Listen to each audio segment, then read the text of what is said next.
Pour permettre aux emprunteurs concernés d'être protégés dans le cadre de ces emprunts toxiques, il a fallu effectivement convaincre les juridictions nationales qu'il convenait d'appliquer un haut niveau de protection des consommateurs. Dans le cadre de la protection des consommateurs ayant souscrit ce type de contrat, la jurisprudence a largement évolué. Et nous avons contribué particulièrement à l'évolution de cette jurisprudence en portant un combat judiciaire acharné de manière à convaincre les juridictions françaises qu'il convenait d'appliquer ce haut niveau de protection en faveur des consommateurs. Historiquement, la jurisprudence française considérait qu'en matière d'emprunt, quel que soit le type d'emprunt, la banque, au-delà de l'obligation d'information, avait ce qu'on appelle un devoir de mise en garde sur certains risques de type endettement excessif. Toutefois, les emprunts en francs suisses comportant des particularités contractuelles et des risques spécifiques, notamment le risque de change, eh bien, la jurisprudence française a considéré qu'il n'était pas couvert par ce devoir de mise en garde. Et que dès lors que l'information sur la mécanique du contrat, le fonctionnement du contrat figurait écrit dans le contrat, eh bien, la banque avait rempli son obligation d'information. Cette jurisprudence qui s'est imposée en France jusqu'en 2019,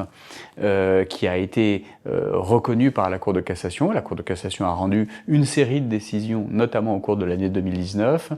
ne permettait pas aux emprunteurs concernés eh bien, d'être suffisamment protégés lorsqu'ils avaient souscrit des emprunts toxiques, des emprunts en francs suisses. C'est dans ce cadre-là que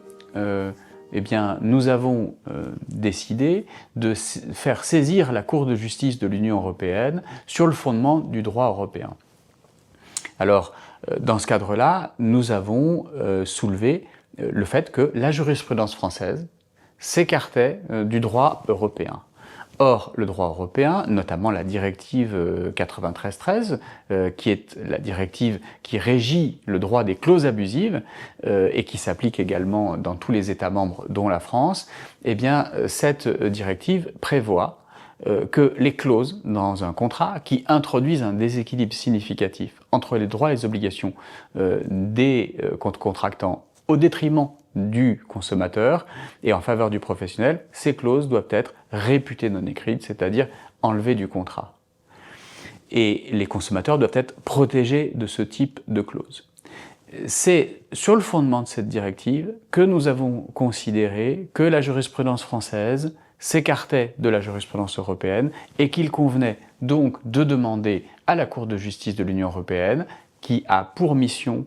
de fixer une application uniforme du droit de l'Union européenne dans tous les États membres. Nous avons demandé donc à la Cour de justice eh bien, de venir dire le droit sur ce type d'emprunt, c'est-à-dire fixer notamment l'obligation d'information, l'obligation de transparence sur ce type d'emprunt. Et c'est à l'occasion d'un long combat judiciaire que nous avons obtenu d'abord ce qu'on appelle des renvois préjudiciels, c'est-à-dire qu'un certain nombre de juridictions françaises ont décidé à partir de l'année 2019, à la suite des arrêts de la Cour de cassation qui refusaient le bénéfice d'une protection suffisante aux consommateurs, nous avons obtenu que la Cour de justice soit saisie. Et nous avons ensuite porté cette question devant la Cour de justice de l'Union européenne qui a rendu une série d'arrêts, notamment à partir du 10 juin 2021, qui est venu fixer, ces arrêts sont venus fixer les critères de l'obligation d'information en matière de prêts en devises étrangères, ce qu'on appelle l'obligation de transparence. Fort de cette obligation de transparence fixée par la Cour de justice de l'Union européenne en 2021, nous sommes revenus devant les juridictions françaises en leur demandant eh bien, d'appliquer cette jurisprudence pour les prêts en devises étrangères. Et c'est à l'occasion de ces procédures devant les juridictions françaises qu'à partir de l'année 2022, notamment par des arrêts de mars et avril 2022, la Cour de cassation française a reviré de jurisprudence et a appliqué le droit de l'Union européenne, considérant que lorsque la banque n'avait pas rempli son obligation de transparence, son obligation d'information, eh bien l'emprunt devait être purement et simplement annulé de manière à ne pas faire supporter à l'emprunteur concerné le risque de change sur lequel il n'avait pas été correctement informé. Fort de cette jurisprudence également, ensuite, l'ensemble des emprunts concernés ont pu petit à petit être annulés et permettre aux emprunteurs de sortir de la spirale de cet endettement excessif. Cette première série de jurisprudence et ces revirements de jurisprudence de la Cour de cassation appliquant enfin le droit de l'Union européenne à partir de 2022 ont permis à l'ensemble des emprunteurs qui avaient des revenus en euros eh bien, de faire annuler leur emprunt et pour ceux qui n'étaient pas encore en mesure d'agir, de le faire désormais. C'est posé par ailleurs la question de savoir si les emprunteurs frontaliers, ceux qui disposent de revenus en francs suisses, pouvaient bénéficier de cette jurisprudence ou non. Et saisis d'un certain nombre de contentieux, les juridictions localement compétentes, je pense à la Cour d'appel de Chambéry notamment, la Cour d'appel de Colmar et l'ensemble des tribunaux judiciaires qui relèvent du ressort de ces cours d'appel, eh bien, ont dans un premier temps refusé d'appliquer la jurisprudence qui était en vigueur pour les emprunteurs non frontaliers, en considérant qu'à partir du moment où les emprunteurs concernés avaient des revenus en francs suisses au moment de l'octroi du crédit, eh bien, ils ne supportaient pas de risque de change d'une part, et d'autre part, ils n'avaient pas besoin d'une information particulière, étant présumés finalement connaître l'ampleur des conséquences du risque de change sur leur situation.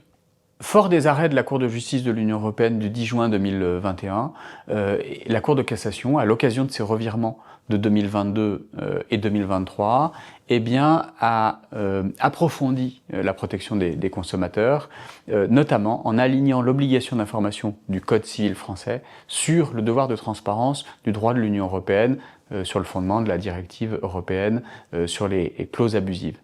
Et désormais, de ce point de vue-là, les consommateurs concernés sont protégés par une jurisprudence homogène qui finalement oblige les banques simplement à informer complètement, concrètement, de l'existence et de l'ampleur du risque de change afin que chaque emprunteur concerné, s'il avait à s'engager dans ce type d'emprunt, soit correctement informé des risques qu'il court, de manière à pouvoir, le cas échéant d'ailleurs, choisir un autre type d'emprunt, par exemple un prêt en euros, s'il estime que c'est plus adapté à sa situation. Le cabinet Constantin Vallet que j'ai fondé en 2005 compte aujourd'hui 3 associés, dont Hugo Delage et Paul Liendecker qui m'accompagnent, et fort d'une équipe de 3 collaborateurs et 2 assistantes. Notre activité est tournée vers le contentieux des affaires et les contentieux de masse. Et nous avons évidemment développé particulièrement la défense des emprunteurs en devises étrangères et désormais bien sûr les frontaliers